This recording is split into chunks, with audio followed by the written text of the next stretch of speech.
मित्रों, किसी ने सत्य ही कहा है कि मनुष्य के लिए दोस्त और दुश्मन के बारे में ज्ञात होना चाहिए। अगर कोई दुश्मन व्यक्ति के बारे में जानकर भी उसके समीप जाता है तो वो अपने पैरों में कुल्हाड़ी स्वयं मारता है।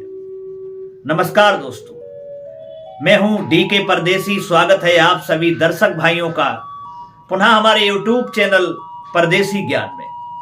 प्रिय दोस्तों, लेकर के आए हैं इस वीडियो में एक छोटी सी कहानी। ये कहानी जो है आपके लिए सिखाएगी कि दुश्मन की पहचान कैसे होती है और दुश्मन के सामने अपना दिल निकाल करके क्यों ना रख देना, लेकिन वह दुश्मन आपका कभी सगा नहीं होता है। ये कहानी एक चिड़ा की है और एक खरगोश की है। शुरू करते हैं दोस्तों। ये कहानी आपसे निवेदन है कि आप हमारी वीडियो की समाप्ति होने तक चैनल पर बने रहें। प्रिय दोस्तों, एक समय की बात है, किसी जंगल में एक वृक्ष पर एक मर्द चिड़ा था। उस चिड़ा ने घोंसला बना रखा था और उसी घोंसला में वह चिड़ा जो था निश्चिंत होकर के रहता था, बड़ा ही खुश था। उसे किसी बात की चिंता नहीं थी, निश्चिंत होकर के रह रहा था।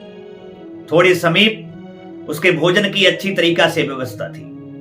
एक दिन क्या हुआ कि वह मर्द चिड़ा जो था भोजन की तलाश में थोड़ा समीप जाता है और वहां एक खेत था, बहुत सारा उसमें अनाज था। चिड़ा जो था वहीं पर अपना भोजन जब करता है, उसके लिए पर्याप्त मात्रा में भोजन वहां उपस्थित था। चिड़ा जो था वह अपने भोजन में इतना लवलीन हो गया, इतना गमगीन हो गया, उसका मन इतना मंत्रमुग्ध हो गया क्योंकि वह अपने घोंसला में जाना भूल गया। वह बहुत लेट हो चुका था।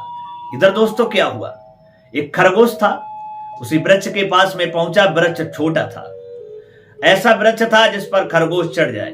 खरगोश चढ़ा, उसने घोंसला देखा, घोंसला थोड़ा बड़ा था। खरगोश ने सोचा यहां तो कोई नहीं है, चलो थोड़ी देर यहां विश्राम कर लेते हैं। दोस्तों, खरगोश उस घोंसला में लेट गया जो मर्द चिड़ा का घोंसला था, आराम करने लगा। थोड़ी देर के बाद में जब चिड़ा आता है, खरगोश थोड़ी देर ही विश्राम कर पाया था। चिड़ा पहुंच गया और कहने लगा, उसको जगाने लगा और बोला, तुम्हारी हिम्मत कैसे हुई हमारे घोंसला में आने की और यहां विश्राम करने की? उठो और जाओ बाहर। तब खरगोश कहता है, अरे मर्द चिड़ा, ये तेरा घर नहीं है, ये मेरा घर है। यहां किसी का कुछ नहीं है, ना किसी का घर है, सबका घर है, मैं नहीं जा सकता। दोस्तों, चिड़ा कहने लगा, देखो परेशान ज्यादा मत कर, तू यहां से चला जा और नहीं तो बात खराब हो जाएगी। दोस्तों, उधर खरगोश जाने के लिए मन नहीं कर रहा है क्योंकि उसे घोंसला में बड़ा अच्छा लग रहा था। विवाद बढ़ता चला गया। तब चिड़ा ने कहा, ठीक है, हम तुम दोनों फैसला करा लेते हैं। खरगोश कहने लगा, ठीक है, फैसला करवा लीजिए, ये घर किसका है? जवाब दिया, किससे करवाओगे? तब चिड़ा ने कहा कि चलो हम एक धार्मिक प्रवृत्ति का बिल्ला रहता है, उस बिल्ला के पास में चलते हैं जो पंडित भी है। दोस्तों, जानवरों में वह खरगोश और चिड़ा जो थे बिल्ला के लिए धार्मिक पंडित मानते थे। चिड़ा खरगोश को लेकर के वहां पहुंचता है। चिड़ा और खरगोश अपनी अपनी कहानी सुनाते हैं। तो वह बिल्ला जो धार्मिक था, जो पंडित बनता था, उसने सोचा मन में, ये शिकार तो हमारे पास स्वयं चल करके आई है। तब उसने कहा दोनों से, चिड़ा से और उस खरगोश से, ऐसा करिए आप लोग दोनों हमारे पास में अपने अपने कान लाओ और जो फैसला मैं सुनाऊंगा वह फैसला तुम्हारे कान में बताऊंगा। दोस्तों, उस बिल्ला की, जिसे वे पंडित मानते थे, उसकी गद्दारी को नहीं समझ पाए और गद्दारी को जब नहीं समझ पाए, जैसे ही उन दोनों ने फैसला सुनने के लिए, बिल्ला का न्याय सुनने के लिए अपने अपने कान बढ़ाए, तो उसी समय भाई पंडित बिल्ला जो था उन पे हमला कर दिया और उनको मार करके खा गया। उनकी कहानी खत्म हो गई। तो दोस्तों, ये थी कहानी एक मर्द चिड़ा और खरगोश की। ये कहानी हमारे लिए सिखाती है कि हमें अपने दुश्मन और दोस्त के बारे में सही तरीका से ज्ञात होना चाहिए कि हमारी जिंदगी में, हमारी लाइफ में हमारा दोस्त कौन है, हमारा दुश्मन कौन है।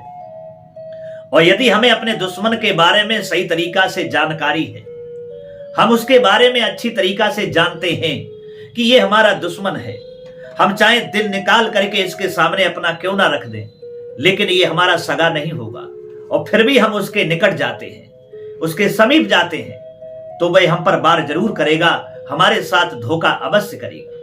तो दोस्तों, ये कहानी यही समझाती है कि अपने दोस्तों के बारे में और अपने दुश्मनों के बारे में अच्छी तरीका से हमारे लिए जानकारी हो और ज्ञात हो कि हमारा दुश्मन कौन है और हमारा दोस्त कौन है। और अगर हमारा दुश्मन है, उसके बारे में हम जानते हैं, तो कदापि भी भूल कर उसके पास ना जाएं, और नहीं तो आप चिड़ा और खरगोश के जैसे बेमौत मारे जाओगे। यही कहानी दोस्तों सिखाती है। तो दोस्तों, कैसी लगी हमारी ये कहानी? हमें उम्मीद है ये कहानी आपको जरूर पसंद आई होगी। अगर ये कहानी आपको अच्छी लगी है तो कमेंट बॉक्स में जरूर बताइएगा। दोस्तों, फिर मिलेंगे अगली वीडियो के साथ। तब तक के लिए सब्सक्राइबर बंधुओं एवं दर्शक भाइयों के लिए राधे कृष्णा, ओम नमः शिवाय, नमस्कार।